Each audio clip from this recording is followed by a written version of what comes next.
The universe contains about 100 billion galaxies. Each of those galaxies contains about 100 billion stars. Many of those stars have planets orbiting them. So how do we look for life in all that immensity? It's like searching for a needle in trillions of haystacks. We might want to focus our search on planets that we know can support life as we know it, what we call habitable worlds. What do such planets look like? To answer that question, we don't look out there. Instead, we look at ourselves, at Earth, because this is the one planet in the universe that we know for certain is habitable. When we look at Earth from space, we see a blue, watery world. It's no coincidence that 3/4 of the surface is covered by oceans. Because of its unique chemical and physical properties, water is absolutely essential for all life as we know it. And so we get especially excited about other worlds on which water is abundant. Fortunately, water is very common in the universe, but life needs water in the form of liquid, not ice and not vapor, and that's a little bit less common. For a planet to have liquid water at its surface, 3 things are important. First, the planet needs to be large enough that the force of gravity keeps the water molecules from flying off into space. For example, Mars is smaller than Earth and so has less gravity, and that's one important reason that Mars has a very thin atmosphere and no oceans at its surface. Second, the planet needs to have an atmosphere. Why? Because without an atmosphere, the planet is in a vacuum, and liquid water isn't stable in a vacuum. For example, our moon has no atmosphere, and so if you spill some water on the moon, it will either boil away as vapor or freeze solid to make ice. Without the pressure of an atmosphere, liquid water can't survive. Third, the planet needs to be at the right distance from its star. Too close, and the surface temperature will exceed the boiling point of water, and oceans will turn to vapor. Too far, and the surface temperature will fall below the freezing point of water, causing the oceans to turn to ice. Fire or ice, for life as we know it, neither will suffice. You can imagine that the perfect zone where water stays liquid looks kind of like a belt around the star.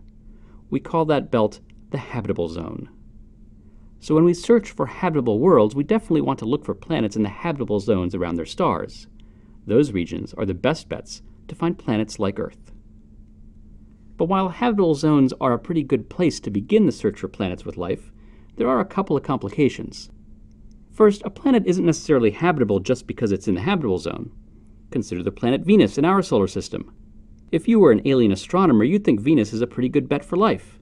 It's the right size, it has an atmosphere, and it's in the habitable zone of our Sun. An alien astronomer might see it as Earth's twin. But Venus is not habitable, at least not at its surface, not by life as we know it. It's too hot. That's because Venus's atmosphere is full of carbon dioxide, an important greenhouse gas. In fact, its atmosphere is almost entirely carbon dioxide, and is almost 100 times thicker than our own. As a result, the temperature on Venus is hot enough to melt lead, and the planet is dry as a bone. So finding planets of the right size and distance from their stars is only a beginning. We also want to know about the makeup of their atmospheres. The second complication emerges when we look a little more deeply at planet Earth. In the last 30 years, we've discovered microbes living in all sorts of extreme environments. We find them in fissures of rock miles beneath our feet, in boiling waters of the ocean floor, in acidic waters of thermal springs, and in cloud droplets miles above our heads. These so-called extremophiles aren't rare.